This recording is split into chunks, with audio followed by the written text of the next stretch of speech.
topic that we are discussing on sharing on this month is very, it's a topic that I'm sure each and every one of you has something to say about. That is celebrating your storm. The issue of celebrating is one thing, and then the storm is also another. And I don't know how we can put the two together. But you know what? They are here to show us how we can put the two together. Are you ready for that? Hallelujah. I just want to welcome them in a very special way. And just like I already started something, I would like to request Papa to just introduce himself, because I know somebody out there perhaps wants to know what your names are, and so just introduce yourself in a few minutes. I am the newest Kadondoro. Praise the Lord, church. Amen. Praise the Lord. Amen. My names are David Geoffrey Opio Kello.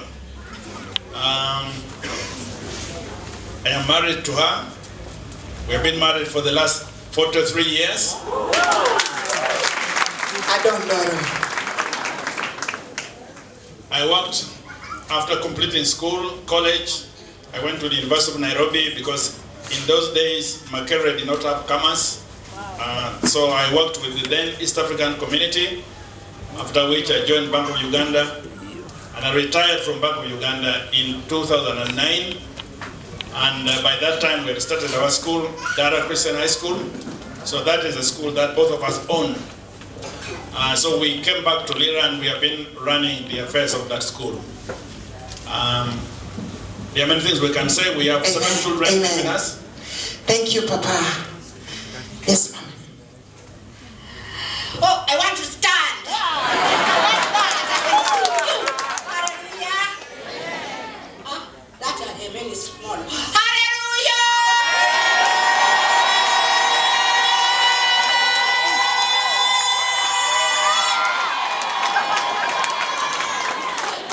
I know you are young and your hallelujah can be louder than mine. I'm Mrs. Opio Kello Rachel. This is my boyfriend.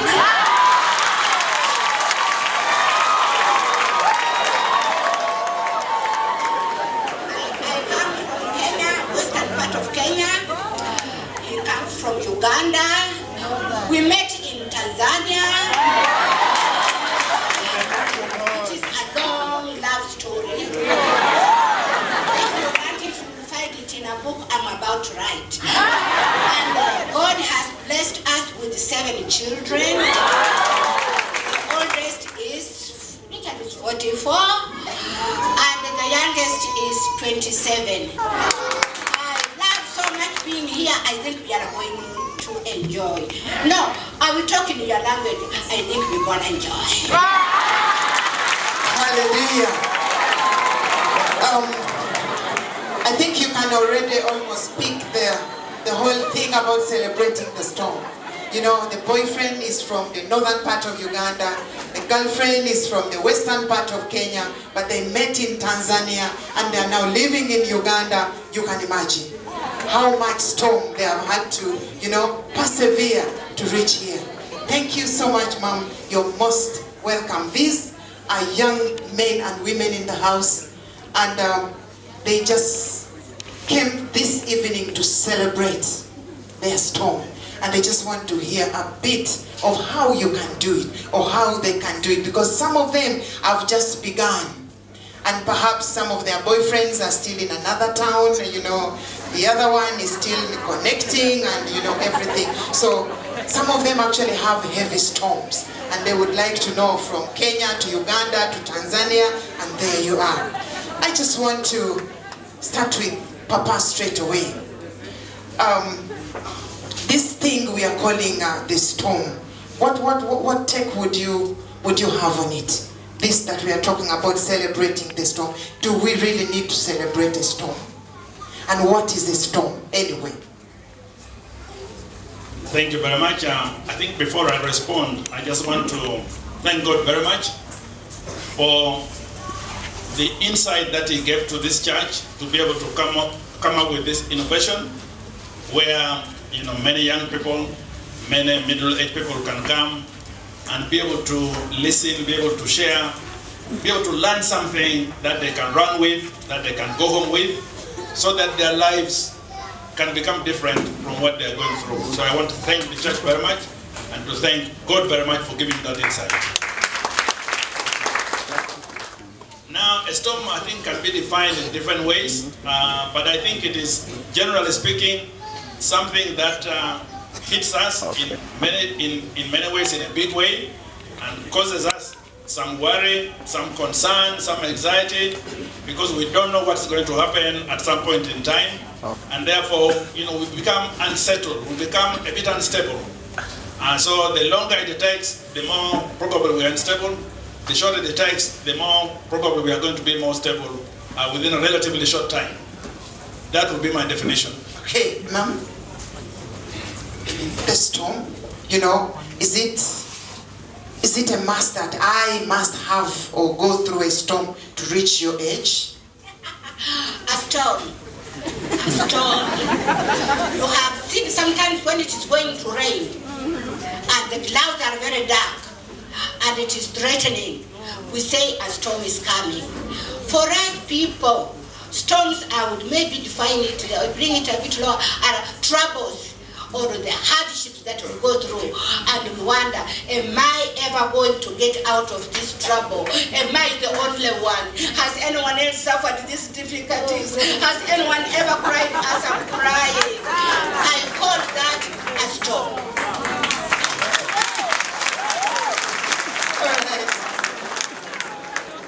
Is it, can you have a time of enjoyment during a storm? Is it possible to even be happy? Because we are here saying, we want to celebrate in the storm. Can we even be happy during the storm?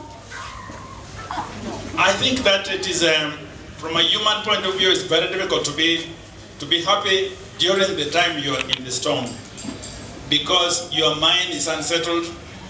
Many times you can cry out to God, but when the thing is continuing to hit you, you tend to feel that maybe God is a little bit far away from you, and sometimes we get discouraged. But it is something that if we persevere, we continue to communicate with God, we continue to talk to Him, there is a way that He opens windows and doors for us, and He begins to settle us, to make us feel more stable, to make us know that it will pass, and you will still be there.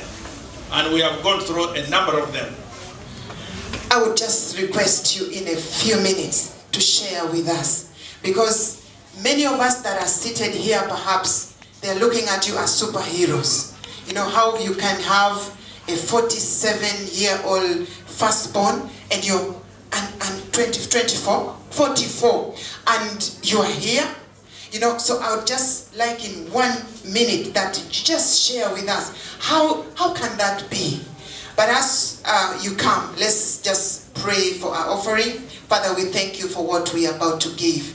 Lord, we pray that you use it for the extension and expansion of your kingdom in Jesus' name. Amen. Papa, we just want you to just share with us a bit of it, because I know the very many years you have, had to go through with her, from what you started up to where you are. Perhaps there could be some one thing that somebody could learn, just a bit of it. Okay, as I said, we have gone through many things, but let me give you this example. In 1985, as many of you know, the government changed from water government to the cross government. At the time, I was working with Bank of Uganda, and she was working with Spear Motors at that time. We had 3 vehicles, and we lost those 3 vehicles on the same day.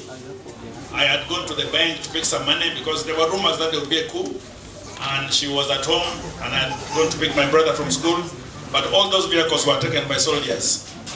And the thing that made me feel even worse was the vehicle that she was driving, because it was a new vehicle.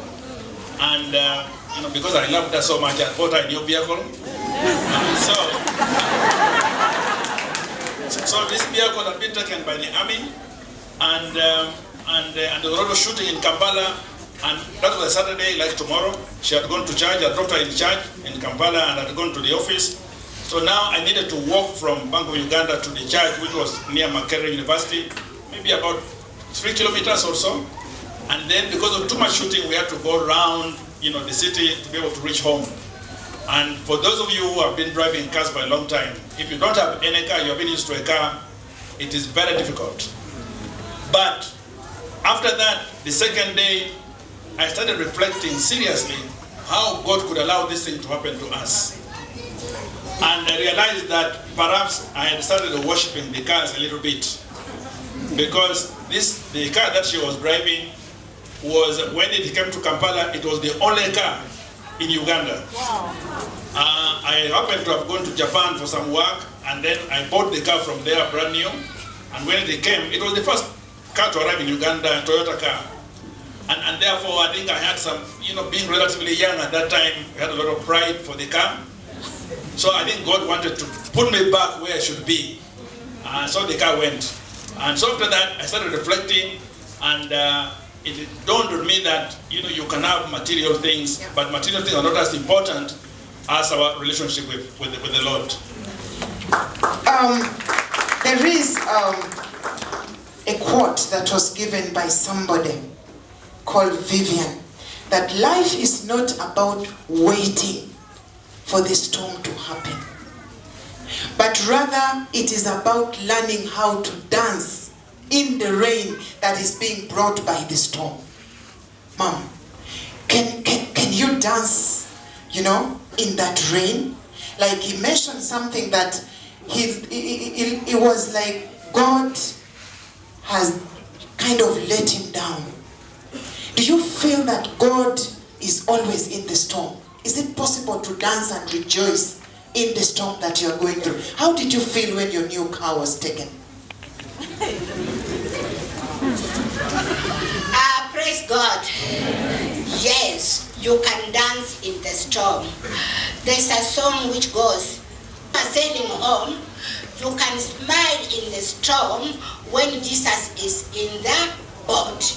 Remember the story of Jesus and the disciples, and the storm comes and it is raining, and they say, Master, don't you get that we are perishing? And he stands up and he tells the storm, be still. And it was still. When Jesus is in your boat, in that storm, you can smile, you can dance. If Jesus is in your boat. Hallelujah. We have young people in the house, and they are asking, as a young person, perhaps just married or just getting there, how do I deal with this thing that we are calling the storm, the hardship? Sometimes it's so hard, and they don't have the skills. I don't know. How did you people get the skills and the ability? How did you manage, up to now that you are still happy the way you are? How can you advise? What can you advise our young people? There are those that are still in school. There are those that are just married. We have young mothers, and they are going through tough times, and they're asking, how can I get there? Thank you. I think there are a number of things one can do to be able to go through that kind of situation. In our case, from the very beginning when we got married, we agreed on maybe 2-3 things that we needed to do. One was to develop a prayerful life. Many times we would pray together, whether things are good, whether they're not good, so that it would become part of our lives. The second thing we decided to do was to communicate all the time. Okay. And that has been very, very helpful, because when you sit down, you discuss the storm, maybe the problem. You may not have any solution at all. When you say, let us pray, let us ask God, He has said if we are in this kind of situation, let us call upon Him, let us talk to Him. He will do something, He will listen to us. I will not forsake us. And so we found that communication is something that has helped us up to today. Many times there are people who have visited us, and many times we have had friends who come from Kampala. They wonder what we talk about at this age. In our home, we have a balcony where we make many decisions in the family, in the business, everywhere. Now that every day we meet, when we take tea there, and we review the day's events. How did your life go? How did mine go? What were the issues? What are the problems? How can we move to tomorrow? As a result, there is virtually nothing that she doesn't know or I don't know that's affecting her, that's affecting me. So that feeling of security has been very helpful. So I think if people can communicate, despite the many problems, and pray about it, keep on going back to God, I think there is a way God can settle us, can put something in our hearts to still go through that problem, even if He has not solved it, but you go through it when you're not feeling as bad. When you're feeling much better, you know that you'll defeat the storm in a way. Mommy, you have 7 children, and the oldest or the eldest is now 44 years. How did you raise all these children up to that age? How did you manage? How, 7 children? And they had to go through school, they had to learn everything around. And what would you have to say about the storm of raising a family, especially for young ladies and young mothers? The storm of raising children is not easy. First of all, you start from pregnancy. Then you are pregnant and the man is not pregnant. And you are suffering, then it comes to labor. Those who have come from the university, from medical, you know how labor is. Then the first child comes. And you say, I will never have another one, I will never have another one. And then number 2, number 3, number 4, up to 7. Up to 7. It is by the grace of God. God is good. God is faithful. And God provided. Actually, we had intended to have about 4 children. They kept coming. When we had 6, we said no more. And then I conceived on a coil.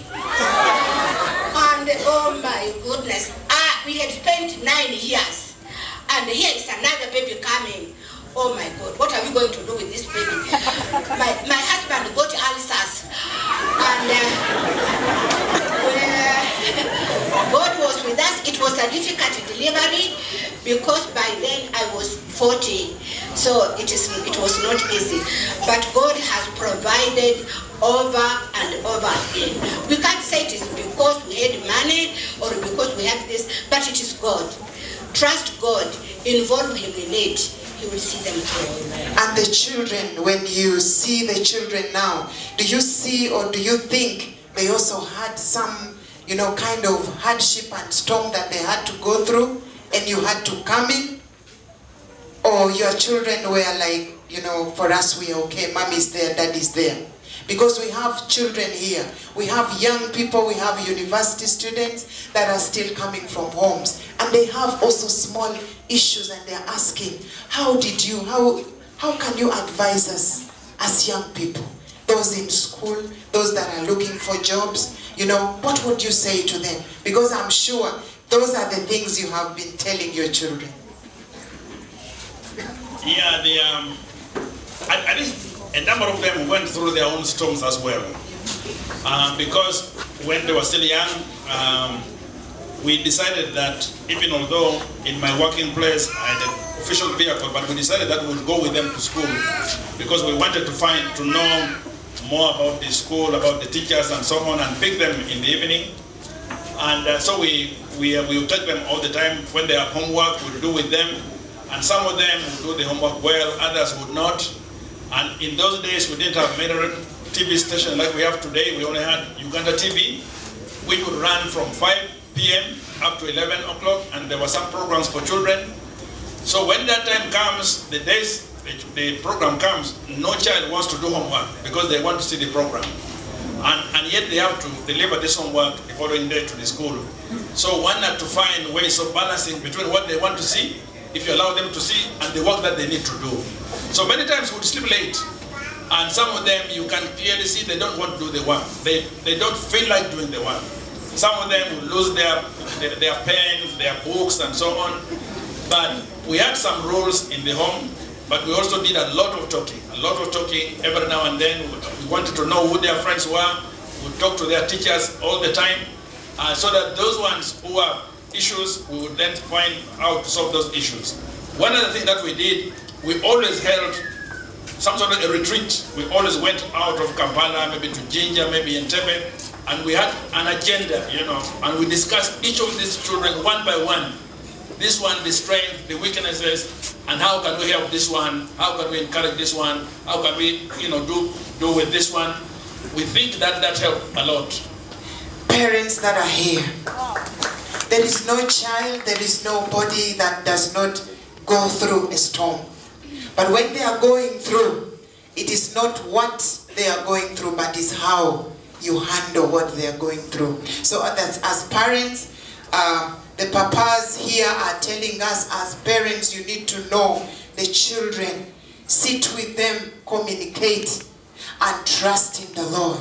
As you're down there, I just want to encourage you. If you have something that you want to share with us, just start writing it up and send it up here so that we can start responding. Perhaps you have a testimony. Maybe you want to share something with us. You want to tell us how you went through a storm and came out victorious. This is the time. Just the ushers that are around there are going to pick them up and they're going to give it to us. And as that comes, there is what I know that the doors of happiness in our lives and joy and good things always open. And at one time they close. Now the challenge that we have as human beings, as people of today, is that we normally take too long, mommy. Looking at that door of happiness that closed. And then we forget that every door that closes, there is another one that opens. And we are very sure that you have had such times in your life. Or as a family, you have had a time like you shared with us. At one time the door closed and then it opened. And when such a time comes, how would you, take it? How would you let other people see? Would it be like, everyone must see, the doors of the OPOs today have closed. No more, there is nothing more. How would you react? What would always be your reaction at such a dark moment? Thank you. Storms, celebrating our storms when those dark days come. And they do come. Maybe you have had a storm. Maybe you have not yet had a storm. But let me promise you, it is coming. A storm is coming, whether you like it or not. So when we were told to come and celebrate our storm here, I got a few points about a storm. May you allow me to share with them. It will take about a little bit, but it won't take long. Hallelujah. It's okay. Okay, I discovered that when you have a storm, you have to locate your shelter. Locate your shelter. If it is coming to rain, you cannot just stand in the rain and say, the rain is coming, let it rain on me. No, you locate a shelter. Somewhere where you can be protected. So when a storm is coming, locate your shelter. And who is your shelter? Jesus Christ the Lord. He is the true shelter. Other shelters might fall, this state might be blown off, but Jesus will stand firm. Hallelujah. Amen. Another one, I will not go in details of that. If you want details, you visit me at home, then you shall go through. The second one is know your manual of the storm. Know the manual. And the manual is, I've left there my Bible. It is the word of God. The manual of the storm. That will help you to go through the storm is the word of God. So this manual that we are talking about will have things like instructions, the do's, It and the has don'ts. everything. Amen. The manual has everything.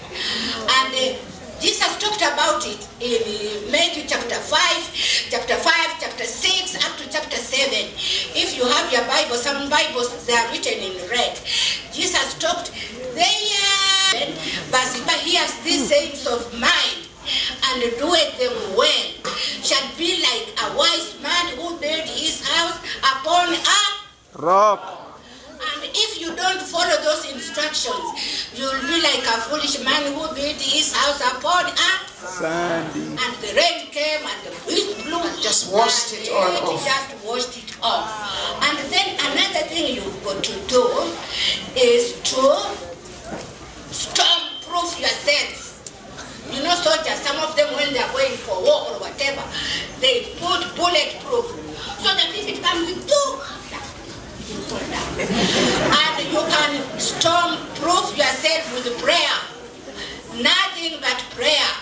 Wear prayer so that when it comes, the Satan sees the prayers that you are doing, it falls off.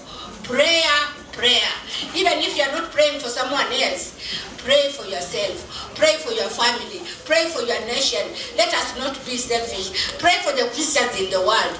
You are a storm briefing, not only yourself, but everyone else. Amen. And then self-control. To be able to dance in the storm, self-control, especially young people. I will say this when I'm standing. Young people, self-control will help you in the storms. If you are not disciplined, you are just like this. Before you know it, you'll be down, and you are down. My sister, young girl, that boy who is cheating you, you see, you know, and he buys you a smartphone.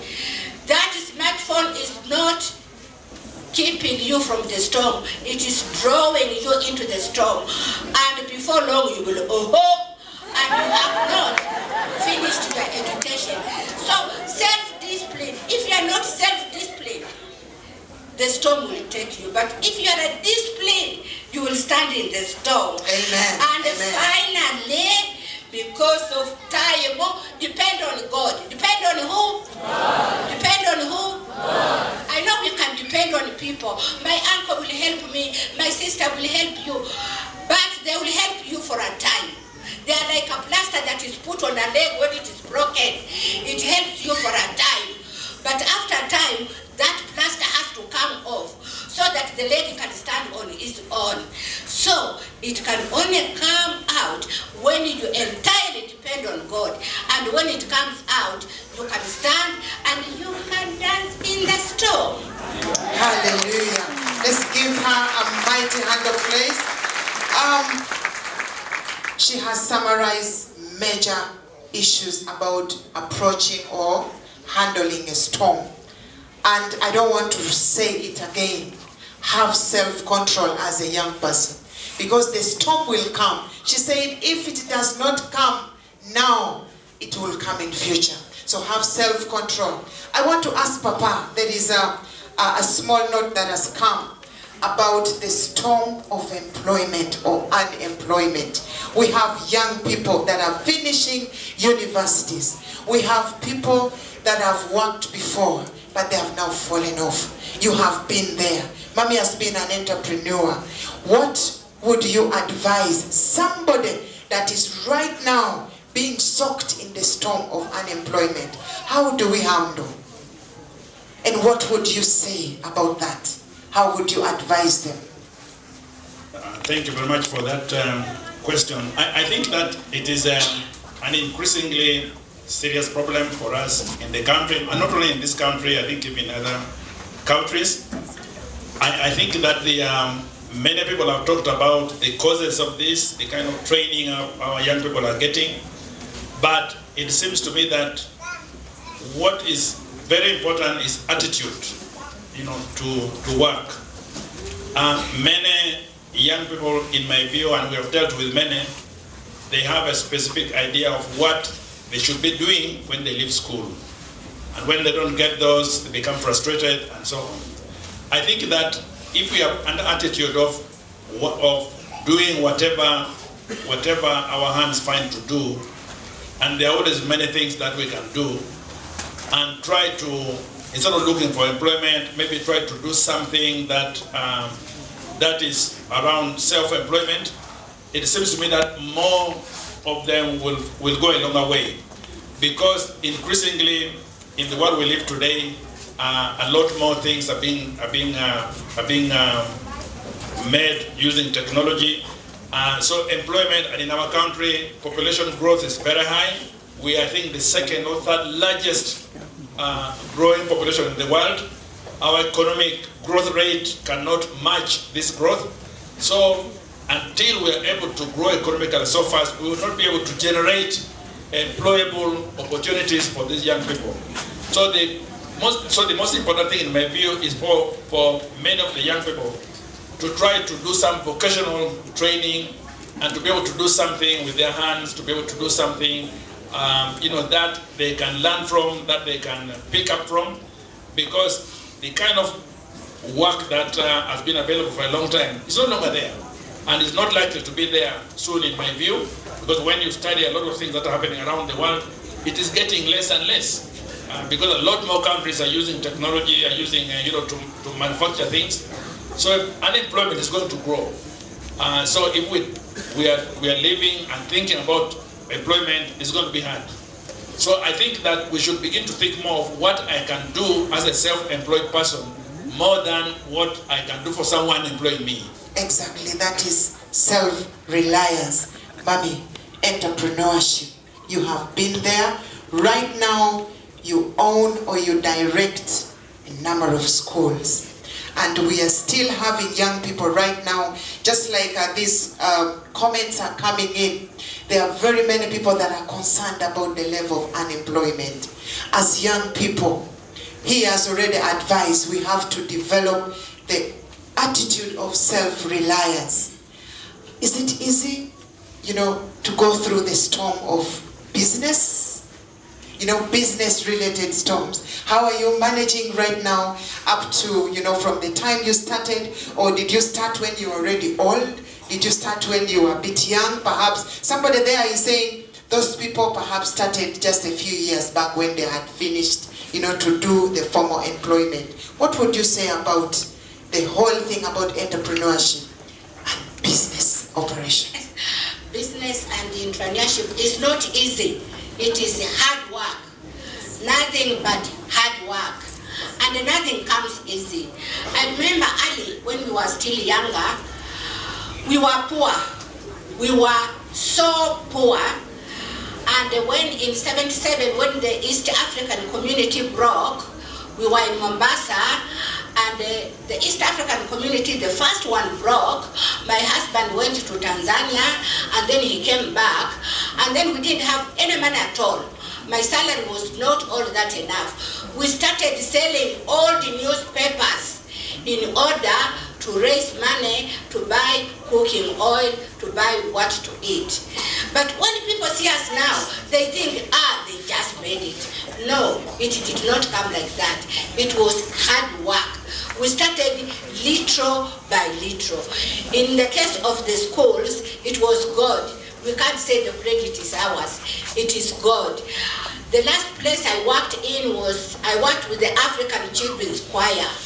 And then there was a guy who came in Uganda, it's a long story, to start schools. And then I was working there, and he was our friend, and he said he would help us. And my husband went to Lamo College, and he had always wanted to come and renovate Lamo College. But when he came in, it became politics. So he pulled out. But when these guys came, they were able to help us, and we were able to set up that school. So it didn't come easy, it is hard work. For young girls, I can assure you, there was one young girl, let me just give this small testimony. She had gotten a place in Mobs, and she didn't have upkeep. The brother-in-law said, I will pay your fees, but I will not pay your upkeep. Fly on your own. I admired this young girl. She went in Kampala from door to door. Do you have any work I can do? I said, why do you want to work? I want to raise my upkeep. I told her I don't have any work. She looked through the gate. I can clean the compound. I can wash clothes. I can do anything.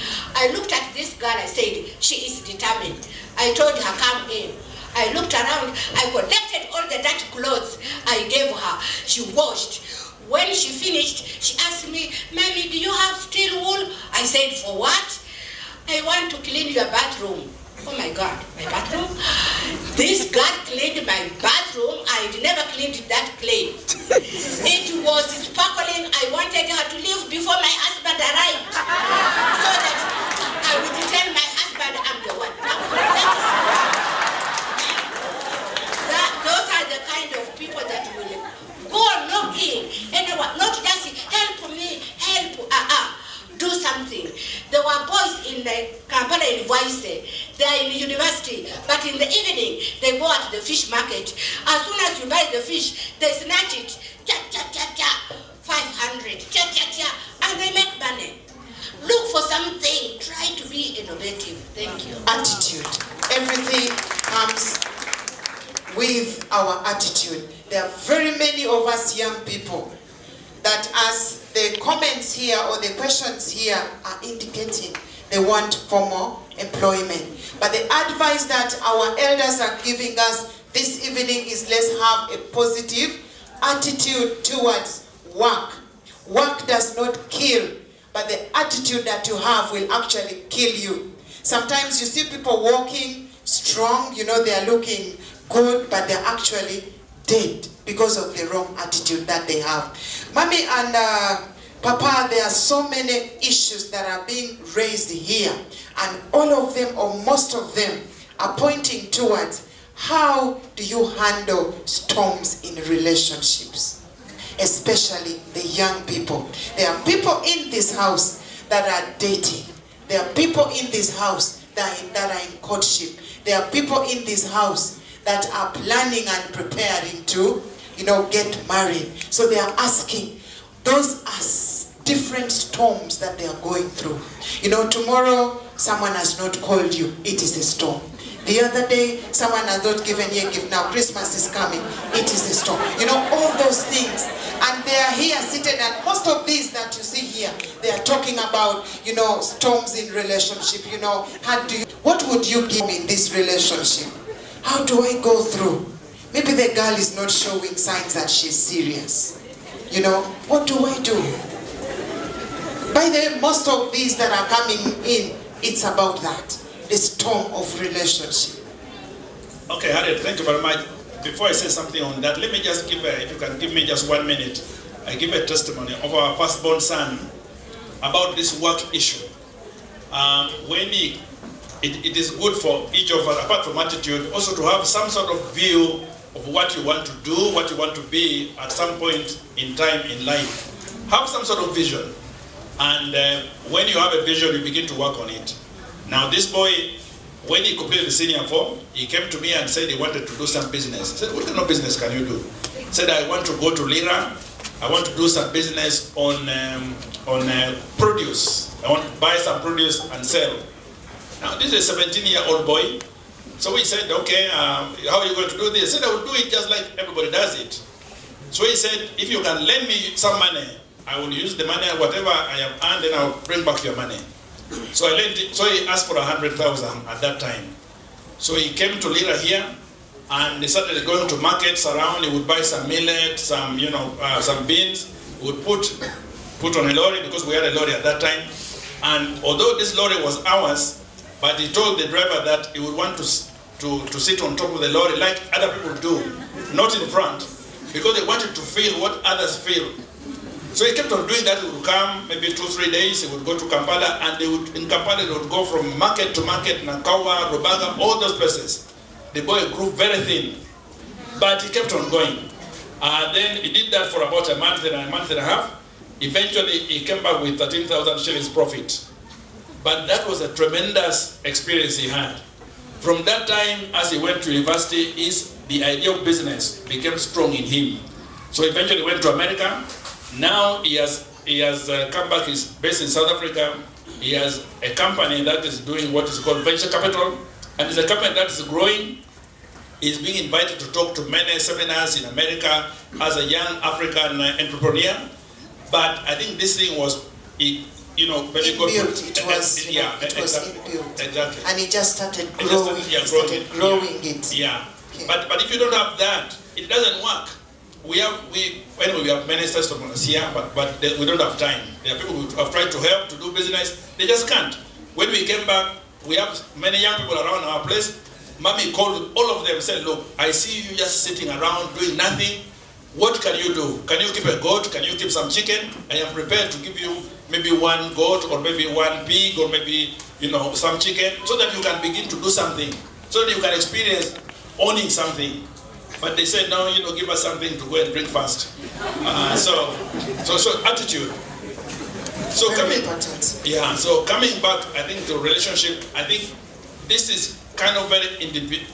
I think it is very personal because we have also been counselors for many years, marriage counselors. And in our experience, when you talk to young couples who want to get married, many of them have they come from different backgrounds. So I think that as one starts the relationship, I think it's good to know the background well. It's good to have some idea about what it is because it affects the future. We have had situations where a young man coming from a family where the father was very violent, eventually he also became violent. And it was very clear that this was likely to happen because that was part of his daily life. Even although he got saved, that never helped him in terms of trying to avoid that process. So I think that in terms of people who are going into relationship, I think it is good to do your best to be able to try to understand each other, to communicate as much as you can, and maybe not to have conditions, because many times people have conditions, I want this, I want this, I want this, but I think that many of us, we are all made in God's image, but God also made us differently from one another.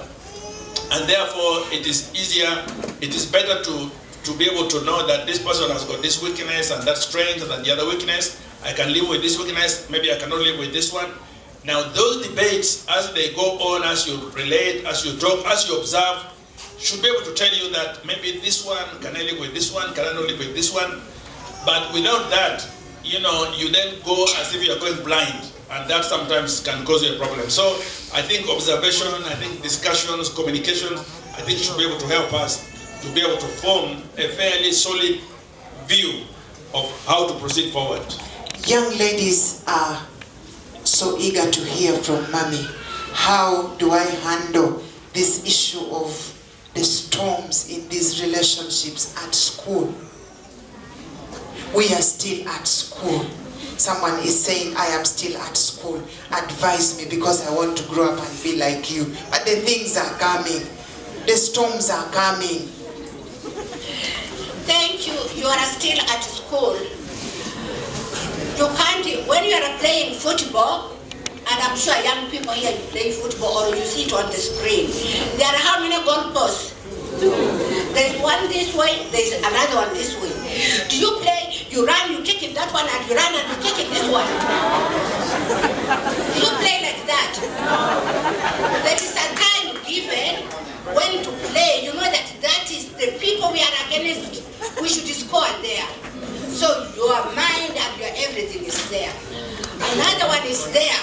When we change or after half time is when, but you can't run like this. No matter how strong you are, you will not handle your studies well plus relationship. Because relationship involves a lot. And it takes your mind sometimes out of your books. And you will not be able to perform so well. But the young boys, they are so good. They will give you good words. I love you until Lake Victoria dries. I don't sleep, I'm dreaming about you. How do you dream when you are not sleeping?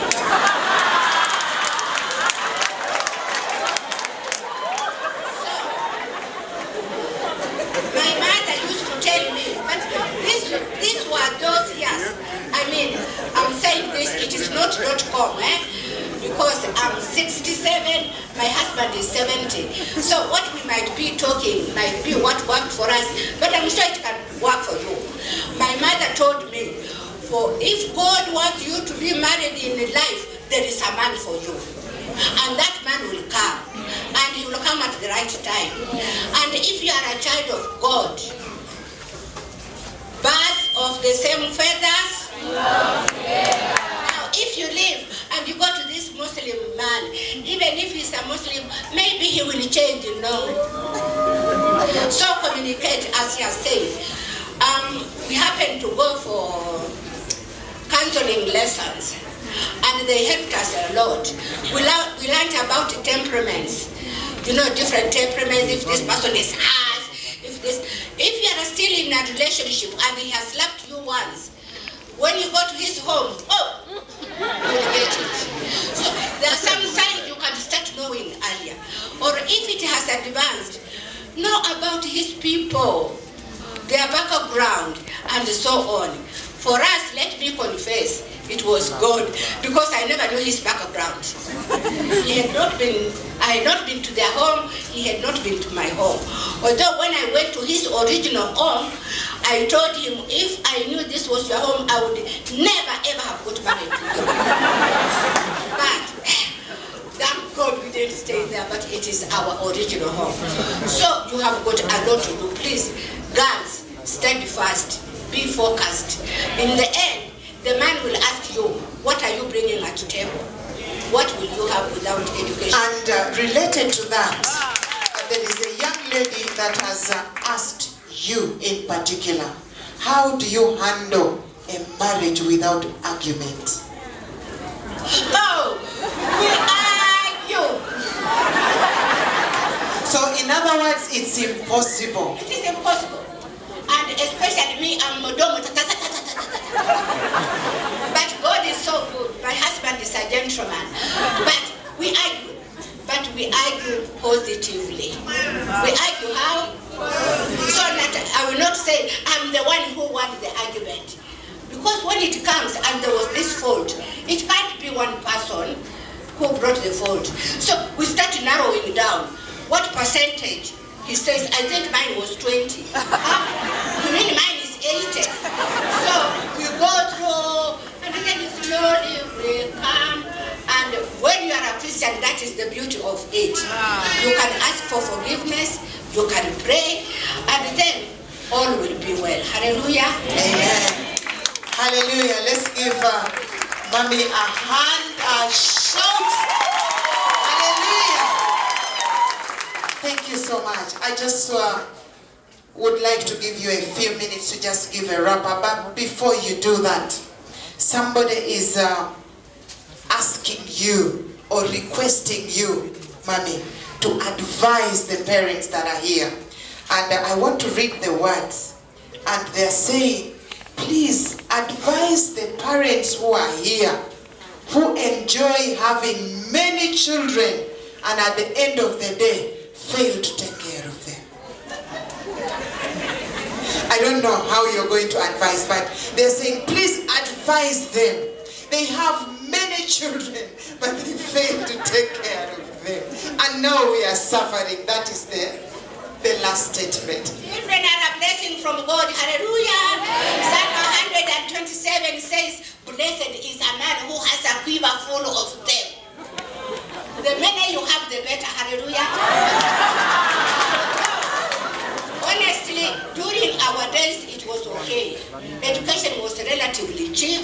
We could afford to have medication.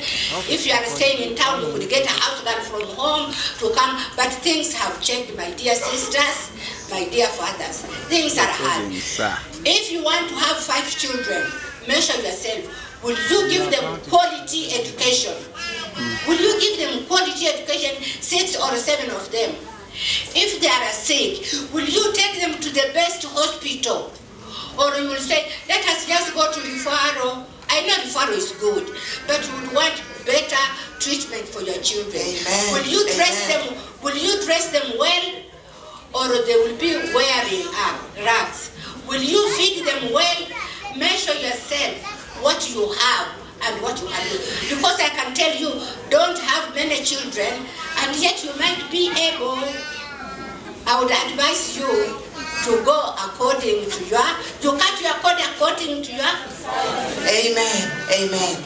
As we give up a wrap up on what we have talked about, the storm.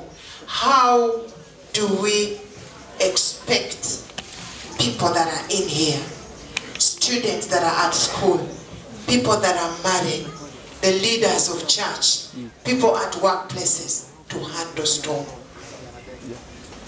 What do we expect them to do? Mommy gave us good principles. We just want to give a wrap up. Someone could be, having something and saying, how this is, I am a leader, there is a storm for leaders. Just like she mentioned and said, if you've not yet been there, it is coming. Just give a wrap up on how we are expected as, the different categories we've talked about. Leaders, the children, the working class, the aged, the young men and women. How do we expect to get through and come out better people? Thank you very much, Harriet. I think before I do that, let me just make a small comment on the children, number of children. I think that when, as she said, children are gifts from God, and once you have received these gifts, then you need to be prepared physically, in your mind, everywhere, spiritually, to take care of them, because they are good gifts from God. So it doesn't matter the number, but you need to be prepared fully, both of you, the husband and the wife, to be able to take care of them. We had, when we came back from outside the country, we had 18 children. My brothers, sisters, because I'm the firstborn in the home, my father was a polygamist, many wives. So we decided, I told her, even when we were friends before we got married, that I have many brothers and sisters, and I'm expected to take care of them, to prepare her mind so that when she came to be my wife, she would know that we're going to have this problem. Where she came from, they were only 7, but for us, we were 35 children. And so there are many of us who were supposed to, so we took care of those. But also at the same time, you need to have rules in the home when you have people like that. So in our house, my father used to have meetings with us, so I continue with that tradition. So we would normally have meetings with everyone, usually once a term. And I told all my brothers and sisters that I'm the first in the home in terms of responsibility, in terms of leadership, should be number 2. If I'm not there, and my job, I used to travel a lot outside the country, should take charge to avoid my brothers and sisters giving her problems. So I then acted in ways that if they wanted favors from me, they needed to go through her. But I wanted to make sure that she had full authority in the house if I was not there. And it worked very well for us. So now coming back to the general question, the summary that I think Harriet is asking, we have talked about many things, but I think that as Christians, we need to have some basic principles, whether it is leadership, whether it is business, whether it is managing children, whether it is a marriage, and so on. We need to agree on certain basic principles that we think are good for us to be able to go through life. We all live in a fallen world. When you live in a fallen world, there are many things that are going to hit us. There are many things that we are going to suffer from. And many of them will not be caused by us, but we'll still go through them. So we need to be prepared psychologically that many things will happen, but when they happen, we need to be prepared to be able to deal with them. And to deal with them, I think if we have some principles that we try to follow, I think that will help us quite a lot to be able to follow. We need to be people who are practical. Many times in this country, we talk a lot. You go to many institutions. Today, for example, we were having our last management meeting in our school, and I was telling the management team that when I look at what they have done during the term, during the year, and how much talking they have done, the meetings and meetings and meetings, so I told them that the coming year they need to reduce the meetings and do more work. Exactly. Do more work. So we need to be more practical. And many times in homes, for example, many times here, because of tradition, we are very strict as to what a man should do and a woman should do. And many times it causes a lot of storms. We have hosted some pastors in our place. Sometimes they come with their wives. There was one who came and with a baby like Eddie Morris holding there, the baby would be crying. The mother is the one who attends to the baby, even if he's doing nothing. So my wife told him, they said, look, we cannot accept this. This baby is for you and your wife, so you need to begin to take action. I would take plates from the table to take for washing, and for them it is not possible for a man of the house to do that sort of thing. So we need, I think, to be more practical. and to be able to recognize that if we are going to live a much more peaceful life, we are going to live a much more responsible life, these principles can help us. Then we will be able to manage many things better. We need to be able to be people who can, who ask God for wisdom many times to make judgments that are fair, to everybody around us. As she said earlier on, God has blessed me. I've done many big things, and in my experience, in all those many times, the idea of being fair, I thought was very important. Yeah. So that whoever you're dealing with, if you are not making the right decision, or you personally you don't like somebody, you need to take a bit of time, think about it, and so on. So that at the end of the day, you make a decision that will help that person and as well as you. That way, your impact on the others will be much bigger. And so we need to have that. Business is difficult to do, as Madam said, but it can be done. Again, there's principles that we need to follow, and if we follow those principles, if we take care of the things that we need to take care of, I think many times, although we may fall here and there, I think we should be able to succeed. So as Christians, if we learn to be more practical, we learn to apply principles, we learn to be able to relate to one another better, and making sure that whatever mistakes we have made, we confess those mistakes, we ask for forgiveness.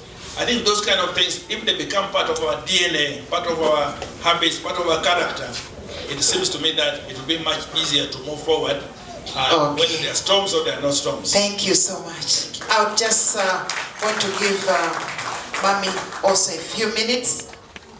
The way I see Mommy here, I don't know, I want to ask, do you ever get annoyed?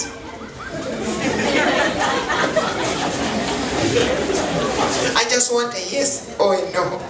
Yes. Okay. Now, is it possible to go through all these that we have talked about? The principles, all the things he's saying, be practical and all that, and still keep happy? If so, how is it possible? As I said before, we only depend on God. Me, I get annoyed very quickly. I'm like a matchbox. Yeah, and I can't find. So, but I'm praying God, he's still working on me. He's still working on me even at this age. Yes, I get annoyed. These problems come, but all you can do is trust God. There is a song which says, standing on the promises of God. When you stand on those promises that cannot fall, you will stand. Mine, I usually put it in the song. I think of this song, leaning on the everlasting arms that will not stand, that will not fade. I come to this song, what a friend we have in Jesus. You all know it. All our needs and the griefs to bear, all our storms and whatever to bear.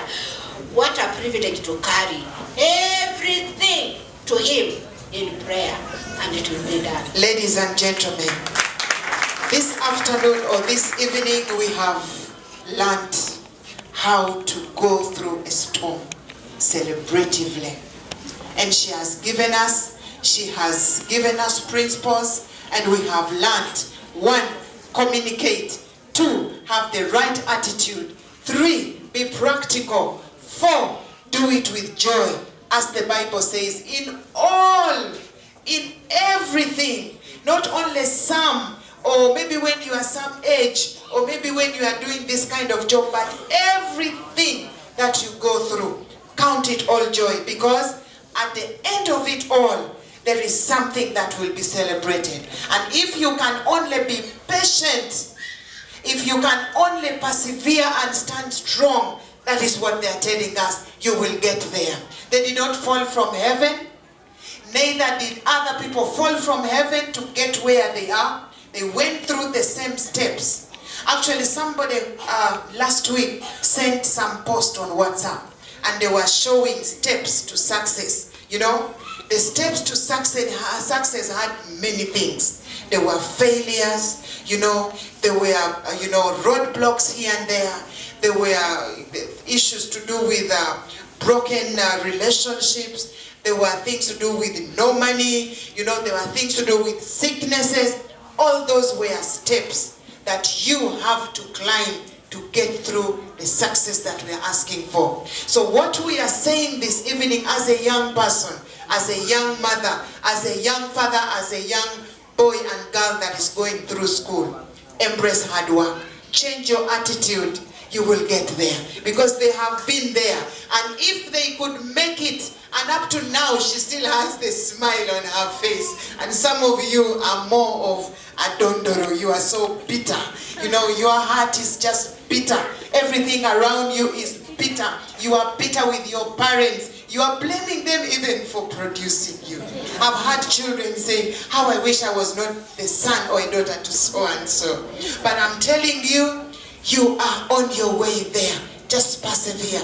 Perhaps as you are thinking of giving up, you are just almost at your last step. Just hanging in there, even if it's in a relationship, if it is with your studies. Someone wrote here that they stole all her property and she feels her end is already there.